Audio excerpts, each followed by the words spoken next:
They made the policy shortened and tightly controlled timelines for appeals. Downsizing was chosen over improved service, even though they brought in a U.S. expert, Ellen Hunt, who did a core review on service delivery, Honorable Speaker. And while the Winter Report was used as a blueprint for change, the Hunt report, the Liberal government completely ignored the Hunt finding. In his March 2002 report, Hunt looked at the recent studies comparing systems in Ontario, BC, and 45 U.S. states. And guess what his conclusion was? Those studies found that BC was the most efficient workers' compensation in North America by a considerable margin.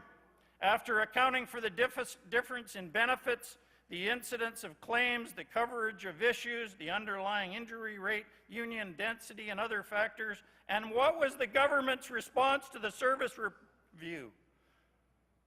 Well, they should have said, things are good, let's not mess with it. No, they brought in their red tape reduction folks and they eliminated or contract out 500 good union-paying, family-supporting jobs at the WCB. 500, Honorable Speaker. They closed Williams Lake WCB offices, Vernon, Campbell River offices.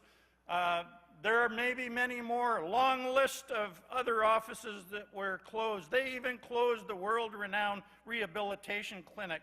They contracted out those services to a network of private for-profit clinics.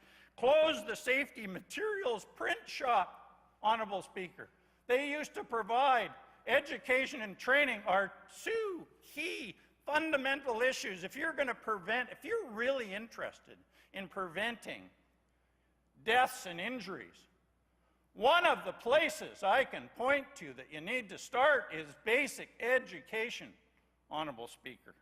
And to think they closed the safety materials print shop so that workers and employers must now purchase any safety materials or purchase forms. They closed the switchboard and replaced the system with an automated system. They contracted out the electrical scanning and indexing and disclosure services.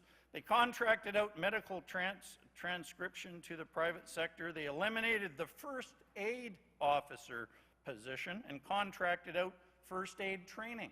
So we're not even going to be involved in first aid training. So I wonder why there's a problem, Honorable Speaker. I just wonder why.